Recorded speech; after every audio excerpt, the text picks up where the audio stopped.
ప్రస్తుతం నేను last video ఏదైతే ఉందో హెచ్సియు దగ్గర ఉన్నటువంటి పికాక్ లేక్ దగ్గర నేను ఒక వీడియో చేశాను. This is the peacock lake. Hyderabad central యూనివర్సిటీలో అత్యంత భారీ లేక్ ఏదంటే ఎస్ ఇదే పికాక్ లేక్. దీని బఫర్ జోనే దాదాపు 24 ఎకరాలు. నిజామ్స్ కాలంలో సెంట్రల్ యూనివర్సిటీకి ఇచ్చినటువంటి ల్యాండ్ ఇది. ఈ ల్యాండ్ దీన్ని ఇప్పుడు అమ్మడానికి ప్రయత్నిస్తున్నారు. సీఎం రేవంత్ రెడ్డి గారు ఒక మాట అనడం జరిగింది. ఇక్కడ వన్యప్రాణులు లేవు, ఏవీ లేవు అని చెప్పేసి ఇంకొక మాట అనడం జరిగింది. రైట్, ఇక్కడ జింకలు ఉన్నాయి. అధ్యక్ష, దాదాపుగా 25 సంవత్సరాలు అనుకుంటా. 25 సంవత్సరాల క్రితం బిల్లీరావు అనే వ్యక్తికి, ఒక ప్రైవేట్ వ్యక్తికి, ప్రైవేట్ సంస్థకు ఆ భూమి కేటాయించారు. 25 సంవత్సరాల నుంచి ఏ రోజు కూడా సెంట్రల్ యూనివర్సిటీ దగ్గర భూమి లేదు. ఒక ప్రైవేట్ కు ఐఎంజీ భారత్ అని ఒక అక్కడ ఐటీ కంపెనీలు, ఇతర పరిశ్రమలు రావడానికి అవసరమైన లేఅవుట్ చేయండి అని చెప్పి ఈ రోజు ఒక అభివృద్ధి కోసము రిజర్వ్ ఫారెస్ట్ లో అత్యంత జీవరాశులు ఉన్నట్టు, జింకలు, పులులు, సింహాలన్నీ అన్నీ ఉన్నాయి అన్నట్టు, జింకలు, పులులు, సింహాలు లేవు అధ్యక్ష. చుట్టుముట్టుతో కొన్ని గుంటనక్కలు చేరి ఇట్లా వ్యవహరిస్తున్నాయి అధ్యక్ష.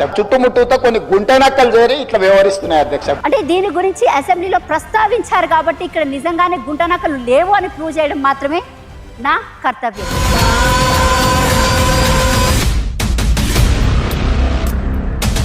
అది మీ అందరూ చూసారనే నేను అనుకుంటున్నాను. రైట్, నేను మళ్ళీ ప్రస్తుతం అక్కడికి వచ్చా.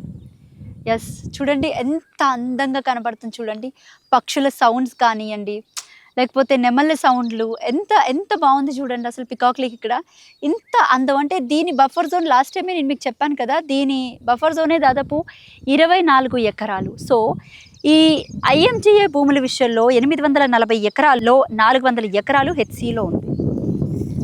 400 ఎకరాలు హెచ్సిలో ఉంటే మిగతా 440 పైచిలుకు ఎకరం అంతా కూడా మామిడిపల్లిలో ఉంది. సో ఇక్కడ 400 భూమి విషయానికి వస్తే కనుక ఈ 400 ఎకరాలకి సంబంధించి లాస్ట్ టైం మన సీఎం రేవంత్ రెడ్డి గారు మాట్లాడిన మాట అందరికీ తెలిసిందే. అక్కడ ఎలాంటి వన్యప్రాణులు లేవు, ఏమీ లేవు, కొన్ని గుంటనక్కలు ఉన్నాయి.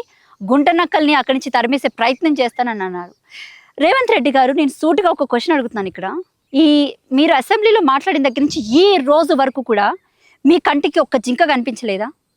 లేకపోతే ఒక నెమలి కనిపించలేదా? లేకపోతే ఈ వీడియోలో నేను ఇప్పుడు చూపిస్తున్నాను ఇవన్నీ మీకు ఎక్కడ అంటే కొన్ని రకాల పవి కనిపించట్లేదా? చూడండి, అసలు మీ కంటికి ఏవి కనిపించట్లేదు. మీ కంటికి ఓన్లీ భూమి ఒకటే కనబడుతుంది. ఆ భూమిని అమ్మిన తర్వాత వచ్చే అటువంటి డబ్బే కనబడుతుందా? అంటే జంతువులకి ఓటు హక్కు లేదు, జంతువులు ఎలాంటివి చేయలేవు, వాటికి నోరు లేదు, వాళ్ళు ఏం చేయలేవనే కదా మీరు ఇంత దారుణాన్ని కూడగట్టారు. ఏం పాపం చేశాయి రేవంత్ రెడ్డి గారు? అవి మనుషుల కంటే నోరు ఉంటుంది, కానీ జంతువులకి ఏముంటుంది? వాటిని రక్షించుకోవాల్సింది మనమే కదా, పర్యావరణాన్ని కాపాడుకోవాల్సింది మనమే కదా. సరే, అది ప్రభుత్వం భూమే కావచ్చు, మీ మాటకే వద్దాం, ప్రభుత్వం భూమే కావచ్చు. అంటే ప్రభుత్వం భూమి అయితే మీకు నచ్చినట్టు చేసేస్తారా? అందులో యానిమల్స్ ఉన్నాయి. సరే, ఇది ఫారెస్ట్ కాదు అనుకుందాం కాసేపు, ఇది ఫారెస్ట్ కూడా కాదు, కానీ ఇక్కడ మాత్రం వైల్డ్ యానిమల్స్ ఉన్నాయి, ఎండేంజరస్ స్పీసెస్ ఉన్నాయి ఇక్కడ. ఓకే, కొన్ని రకాల పక్షులు ఉన్నాయి ఇక్కడ, కొన్ని అంతరించిపోతున్నటువంటి జాతికి సంబంధించినటువంటి కొన్ని రెప్టైల్స్ లేకపోతే పాములు ఉన్నాయి ఇక్కడ, నక్షత్ర తాబేళ్ళు ఉన్నాయి ఇక్కడ. ఇగో ఈ లేక్లో నక్షత్ర తాబేళ్ళు ఉన్నాయి ఇక్కడ. అఫీషియల్గా చాలా న్యూస్ ఛానల్స్లో కూడా వచ్చాయి కదా రేవంత్ రెడ్డి గారు. మీకు ఇవన్నీ ఏం కనిపించట్లేదు. కొన్ని గుంటనక్కలు మాత్రం, గుంటనక్కలు కూడా జంతువులే కదా రేవంత్ రెడ్డి గారు, గుంటనక్కలు కూడా జంతువులే, వాటికి మాత్రం గూడొద్దా? అంటే ఇది ఫారెస్ట్ ల్యాండ్ కాదు కాబట్టి ఇక్కడ ఉన్నటువంటి వైల్డ్ యానిమల్స్ ఏమైపోయినా మీకు సంబంధం లేదు. పోనీ అట్లీస్ట్ మీరు ఇదంతా సరే డెస్ట్రాయింగ్ చేస్తున్నారు. ఇక్కడ ఉన్నటువంటి తుప్పలు, సరే ఫారెస్ట్ కాదు, ఈ పర్యావరణాన్ని మొత్తం నాశనం చేస్తూ ఈ చుట్టుపక్కలంతా కూడా జేసీబీలతో పెట్టించేసి ఈ పర్యావరణ ఈ చెట్లు కానీ, ఈ మొక్కలు కానీ, ఇక్కడ ఉన్నటువంటి అంత ప్రకృతిని అంతా మీరు జేసీబీలు పెట్టి కొట్టించేశారు. ఎందుకంటే ఇవన్నీ తుప్పలు, ఇది అడవి కాదు. ఇది మీ దృష్టిలో ఇది అడవి కాదు. జస్ట్ 400 ఎకరాలు కాబట్టి మీకు ఇది అడవి కాదు, ఏం కాదు. దీన్ని అమ్ముకుంటే వచ్చే అటువంటి డబ్బు మాత్రమే మీ కంటికి కనపడుతుంది ఈరోజు.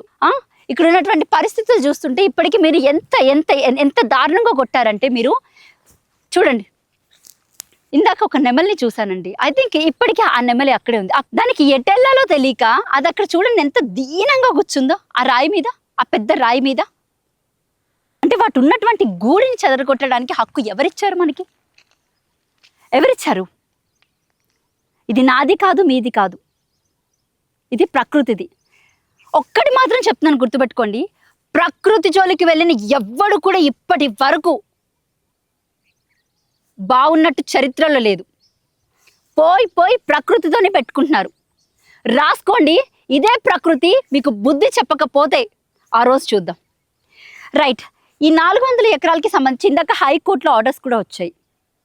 ఆర్డర్స్ వచ్చిన తర్వాత ఇంకా ఇక్కడ స్టిల్ పని నడుస్తూనే ఉంది. ఏమనుకోవాలి దీన్ని? ఎవరిచ్చారు మీకు అధికారం? అంటే కోర్టుని కూడా ధిక్కరించే అంత రైట్ ఉందా మీకు? ఏం పాపం చేశారు రేవంత్ రెడ్డి గారు? గత 4-5 రోజుల నుంచి హెచ్సియు చుట్టూ విద్యార్థులు చేసినటువంటి ధర్నాలు, దీక్షలు కానీ లేకపోతే లాఠీలతో మీరు ఎలా కొట్టించారు స్టూడెంట్స్ని? మరి ఇంత దారుణమా? ఈ పర్యావరణాన్ని కాపాడుకోవడం కోసం, ఈ పక్షుల్ని, ఈ జంతువుల్ని రక్షించుకోవడం కోసం పాప స్టూడెంట్స్ చేస్తున్న యుద్ధం అంతా ఇంత కాదు. ఇంత దారుణమా? ఈరోజు అదే స్టూడెంట్స్ వల్ల మీరు అధికారంలోకి వచ్చారు. ఈ విషయాన్ని మీరు మర్చిపోయారా రేవంత్ రెడ్డి గారు? ఈరోజు అదే స్టూడెంట్స్ వల్ల మీరు ఆ సీఎం కుర్చీలో కూర్చున్నారు. మీరు విద్యార్థులకి ఇచ్చినటువంటి హామీలు మర్చిపోయారా? వాళ్ళకి ఇచ్చినటువంటి ఏమంటారు గ్యారెంటీస్ అని మర్చిపోయారా మీరు? ఇవేమి గుర్తులేవా మీకు? ఇది హెచ్సియుకి సంబంధించినటువంటి ల్యాండ్ అని చెప్పేసి రీసెంట్గా హెచ్సియు ఒక లేఖ కూడా విడుదల చేసింది. మరి దానికేం సమాధానం చెప్తారు? ఇప్పటికీ అయినా కూడా కాంగ్రెస్ సోషల్ మీడియా అంతా కూడా ఇక్కడ ఎలాంటి ల్యాండ్స్ లేవు, ఏమీ లేవు అని చెప్పేసి మాట్లాడుతున్నారే. ఇక్కడ అంటే మేము చూపించే వాళ్ళం ఎర్రోళ్ళమా పిచ్చోళ్ళమా నాకు అర్థం కావట్లేదు. పాపం అండి, మూగ జంతువులు అంతరించిపోతున్నటువంటి జాతి ఇక్కడ ఉంది. తెలంగాణలో ఇలాంటి సంపద ఉందంటే మనం ఎంత బాగా కాపాడుకోవాలి. ఈ రోజు హెచ్సియు మీద పడ్డారు, రేపు పొద్దున్న యూనివర్సిటీ లాంటి జేఎన్టీయు, ఉస్మానియా కూడా ఉన్నాయి. ఆ ల్యాండ్స్ కూడా ఆక్రమించుకొని అక్కడ కూడా డెవలప్మెంట్ చేస్తారని గ్యారంటీ ఏముంది? నక్షత్ర తాబేళ్ళండి, ఎంత బుజ్జిగా ఉంటాయి అవి. నిజంగా నాకు మాటలు కూడా రావట్లేదు. రైట్, అయితే ఇంకొక విషయానికి వస్తాను. రంగనాథ్ గారు హైడ్రాని ఎందుకు తీసుకొచ్చారు సీఎం రేవంత్ రెడ్డి గారు? ఆ రోజు పెద్ద పెద్ద మాటలు చెప్పారే, హైదరాబాద్ని కాపాడుకోవాల్సిన అవసరం మనకుంది, తెలంగాణ రాష్ట్రాన్ని కాపాడుకోవాల్సిన అవసరం మనకుంది. వర్షాలు పడినప్పుడు ఆ నీళ్లు ఎటు పోవాలో తెలియక, ఎటు వెళ్ళాలో తెలియక ఇళ్లకు పోయి మొత్తం అంతా చాలామంది అష్ట కష్టాలు పడుతున్నారని హైడ్రాని తీసుకొచ్చారే. మరి నాలాలు, చెరువులు, కుంటలు అన్ని కాపాడుకోవాల్సిన బాధ్యత మందే అన్నారే ఆ రోజు. మరి దీన్ని ఎవరు కాపాడతారు రంగనాథ్ గారు? దీన్ని ఎవరు కాపాడాలి చెప్పండి మరి మీరే. ఇప్పుడు దీనికి సంబంధించి ఇది హైడ్రా పరిధిలోకి రాదా? ఇది హైడ్రాకి సంబంధం లేదా? ఇది అసలు దీనికి హైడ్రాకి సంబంధం లేదా? సో ఇది ప్రజెంట్ 400 ఎకరాలు భూమి అమ్మే అంటే ఆప్షన్కి వేసే క్రమంలో ఉంది కాబట్టి ఇది వాళ్ళ పరిధిలోకి పోద్దా? హైదరాబాద్లోనే ఉంది కదా, హైదరాబాద్ నడిబొడ్డున ఉంది కదా. హైదరాబాద్కి ఒక లంగ్ స్పేస్ అని చెప్పచ్చు ఇది మొత్తం అంతాని. ఇక్కడ అంటే ఈరోజు మనం ఇంత కనీసం ఆక్సిజన్ పీల్చుకోగలుగుతున్నాం అంటే because of this forest. Exactly this is forest. ఇది హెచ్సియు ఫారెస్ట్. ఇది మీ పరిధిలోకి రాదా? ఇది మీకు సంబంధం లేదా? ఇదనే కాదు, బఫెలో లేక్ మీ పరిధిలోకి రాదా? లేకపోతే క్రెయిన్ లేక్ మీ పరిధిలోకి రాదా? సో ఈ హెచ్సియులో ఉన్నటువంటి లేక్స్ ఏవి కూడా మీ పరిధిలోకి రావా? And this is my question. ఇది నేను డైరెక్ట్గా రేవంత్ రెడ్డి గారికి అడుగుతున్నాను. హైడ్రాని ఎందుకు తీసుకొచ్చారు? మీరు చెరువులు, నాలాలు, కుంటలు ఇవన్నీ కాపాడతామని అన్నారు. మరి వీటిని ఎవరు కాపాడతారు? అంటే మీరు డెవలప్మెంట్ చేసే క్రమంలో వీటిని కూడా పూర్తి చేస్తారా? పూర్తి చేసి దీన్ని కూడా మొత్తం అంతా డెవలప్మెంట్ చేసేస్తారా? మరి ఇంకా హైడ్రా తీసుకురావడం ఎందుకు మేము గొప్పగా పేరు చెప్పుకుంటున్నారే, హైడ్రాని తీసుకొచ్చాము, చెరువులు, నాలాలు, కుంటలు కాపాడతామని. మరి దీన్ని ఎవడు కాపాడతాడు? సో మీ వరకు వస్తే ఒక న్యాయం, పక్కడు బీదికి వెళ్తే ఇంకొక న్యాయం. హైడ్రా పేరుతో ఎంతమంది పేదవాళ్ళు ఇల్లు కూల్చారు గుర్తుందా ఎవరికైనా? ఇది ఎంతమంది పేదవాళ్ళు ఆ రోజు మూసీ రిజర్వేషన్కి సంబంధించి ఎంతమంది విషయంలో మీరు ఎన్ని రకాలుగా మాట్లాడారు. మీరు ఎవడొస్తాడో రండి జేసీబీల కింద ఎక్కిచ్చి తొక్కిస్తా, పండబెట్టి తొక్కిస్తా అని మాట్లాడారే, మందుల సామా అది ఇది అని. మరి ఇప్పుడు అవన్నీ ఏమైపోయాయి? అంటే ఇది మీ పరిధిలోకి రాదనే కదా. ఒకవేళ వచ్చినా మీ దగ్గర సమాధానం ఉండదు. ఉన్నా ఇది డెవలప్మెంట్ చేసే ఏరియా కాబట్టి దీన్ని పూర్తి చేసి దీని మీద డెవలప్మెంట్ చేస్తామని అంటారు. సో ఇక్కడ క్లియర్గా కనపడుతుంది ఎవరు కబ్జా చేస్తున్నారు, లేకపోతే ఎవరు ఆక్రమిస్తున్నారు, ఎవరు దీన్ని మొత్తం అంటే తెలంగాణ రాష్ట్రానికి సంబంధించి ఈ చెరువుల్ని కాపాడుతాను అన్న మాట కన్నా చెరువుల్ని కబ్జా చేస్తాను అన్నమాట కరెక్ట్. మీకు ఇక్కడ ఎన్నో రకాల పక్షులు కనపడుతున్నాయండి నా కళ్ళకి. చూడండి, ఇక్కడికి ఎవరన్నా వస్తే రిడిక్యులస్, చెప్పడానికి కూడా మాటలు రావట్లేదు నాకు. ఒక మాట మనం మాట్లాడేటప్పుడు, ఒక పని మనం చేసేటప్పుడు నెక్స్ట్ మనం ఏం చేస్తున్నాం అది మనకి వర్తిస్తుందా రాదా అని చెప్పేసి 100 సార్లు చూసుకోవాలి.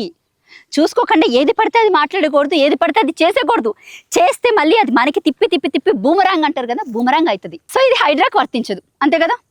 హైడ్రాకి ఇది సంబంధం లేదు. మరి అట్లాంటప్పుడు హైడ్రాని ఎందుకు తీసుకొచ్చారు?